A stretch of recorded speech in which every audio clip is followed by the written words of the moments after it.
So I shot a video the other day, and I haven't posted it yet, so I'll probably add this at the end, of wrapping Gorilla Tape around these Firestart Cubes. And these things are really great fire starters. But what I wanted to show is I carry these in my little fanny pack or butt pack or whatever you want to call it that I've started mountain biking with. I haven't really ridden, other than my cheap Walmart bike, probably since I was young. I've mountain biked around as an adult, but not putting any miles on. But I found an entry-level Trek bike on Facebook, really cheap. I think I paid like $25 for a $300 or $400 bike. So I couldn't help myself. I wanted a better bike and I wanted to try it, and it made such a difference that I've gone. Wait till the four-wheeler, motorcycle, four-wheeler. I'll wait till they go by. I'm not gonna edit that. I just don't feel like it. Editing is part of the reason I don't post as often anymore, because a lot of my other videos I barely edited. I just threw them up, and I didn't have to clean them up. I didn't have to do any editing. And so as I started messing with more editing, I'm not good at it, but I got better at it than I was, and I just don't have the time for it. So I think the only way I'm going to be able to put up videos anymore is going to be more like this. Just throw them up, clean them up a little bit if something's, if I have to cut something or kind of shorten or mess with. But otherwise I'm not going to do as much editing. I think that's the only way I'm going to be able to put out any videos anymore, because this summer has gone so far. It's almost half over, and I haven't done anything. So, we've been out camping and doing stuff, but I haven't recorded anything. Anyway, I've started mountain biking like crazy, and in a week I've put on, like 30 or 40 miles already, and I'm just loving it. So it's kind of like my new equivalent of kayaking, and it's a lot easier to do. I can just grab my bike and just go, and so that's making it way easier. I don't have to load up kayaks. I don't have to do anything. I don't have to grab a bunch of gear and life jackets and paddles and and all that. So that's making it really, really available. I can just grab and go. So anyway, that's a long nonsense that no one's going to probably listen to. Kind of where I've been, and the point of this video was, so I was mountain biking, and I had one of my duct tape lighters, but rather than rip the duct tape off of it, I decided to pull this piece that's missing right here, and strangely matches up with my thumb. And the reason is I got a blister on the inside of here. I went trail riding for the first time on, just like entry-level trails. Like green was what my brother and his friend that are deep into the mountain biking called them. I'm going to just pause right here and see if this wind is as bad as it is. It's really windy today. So anyway, I got a little tiny blister here, not very big, like the size of a pea or something, but on my thumb right there, and I think it was rubbing on either a screw, like there was a little bit of a screw head, like a hex key head, right on the grip, where I think holds the shifter or the brake or something on right there. I don't remember offhand, but that was a little rough, so I took my Leatherman file and kind of knocked it down once I realized it. But before that, I was gripping up close to that and somehow gave myself a blister there.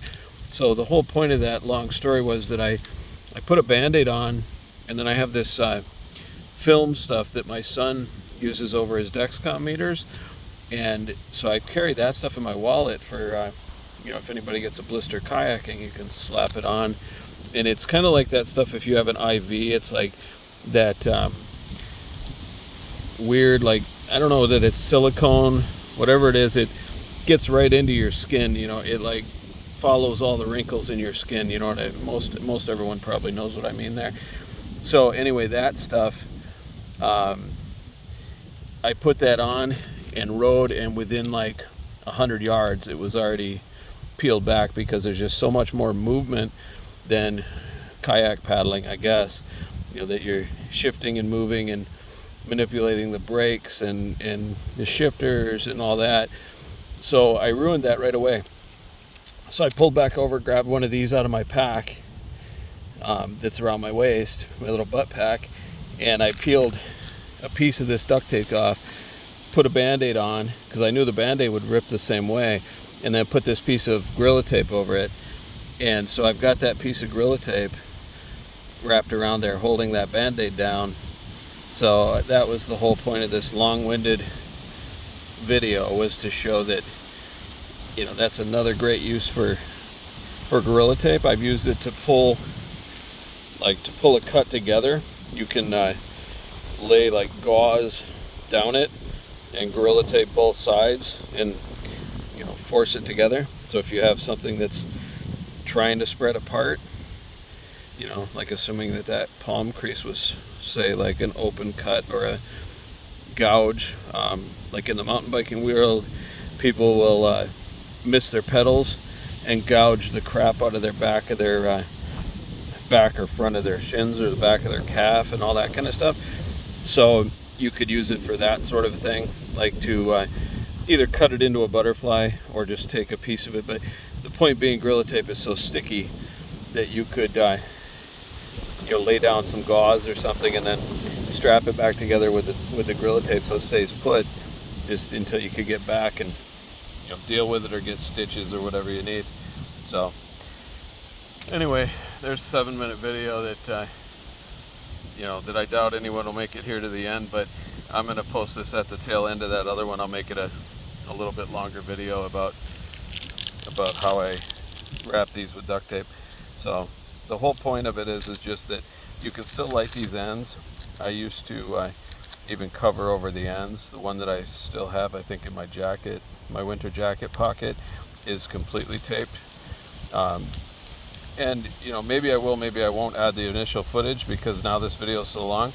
The whole reason I do this is that these are so fragile that when they're in your pack, the inside cube stuff that's supposed to be some kind of compressed kerosene or I don't know, something like that. I've never researched it. But anyway, that fuel source inside gets kind of crumbly and stuff. It gets beat up.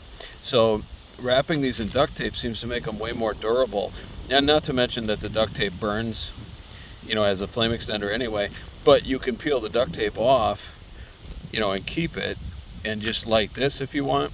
Or a lot of times, you know, if I have a couple of them in my pockets or pack or whatever, wrapped like this, I'll just light the end and it'll burn on in, you know, and burn what it does when you watch it, it burns open the duct tape, and then, you know, the whole middle is burning and everything. So they work really, really well this way, and it makes them tons more durable. They just take a beating on the outside because of the duct tape. So anyway, I'd be surprised if anyone's still watching, but if you are, thanks. I really appreciate it. I know I don't post very many videos. I've lost some subscribers.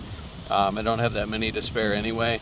The majority of you guys came along when I got that one video that went really, really, to me, viral, like 155,000 or something views, which is, you know, ridiculous. Most of my videos get a couple hundred views, because I've only got like 400 and something subscribers.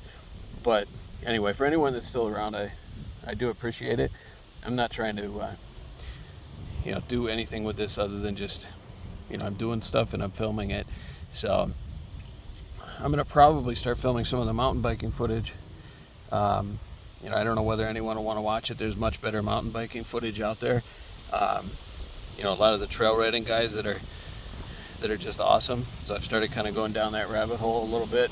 I've always kind of watched that stuff, but now, you know, I watch it from a perspective of having done it a little bit, not to the scale they do. Like, you know, the guys that ride down stuff that's the width of a 2x4 or anything is just terrifying, and I doubt I'll ever do anything like that, because I'm just too old and can't afford to be, you know, can't afford to damage myself like that. I'd miss work. So but the point being, I may do, I'm planning on doing some like bike packing type trips where I can do the equivalent of what I do with a kayak, like kayak in and camp. And so I may do some bike in somewhere and hammock camp, that sort of thing. Do like a couple day trip.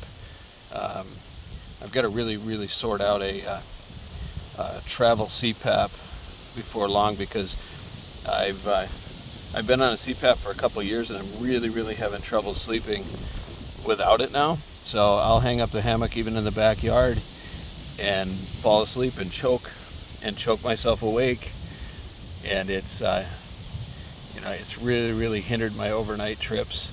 So I wind up having to just do day trips, just go early in the morning kayaking, have lunch, make dinner, whatever, pull out and get back off the water. I just can't seem to have all this overnight gear and everything else, and I can't seem to overnight, because I just can't get any sleep, and then the quality of sleep is so bad.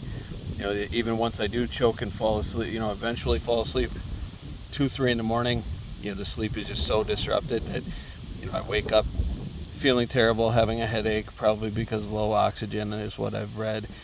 So I get just it's just unbearable. So what I've got to do is get a travel CPAP, but they're super expensive. They're over $1,000, and I just don't have that money to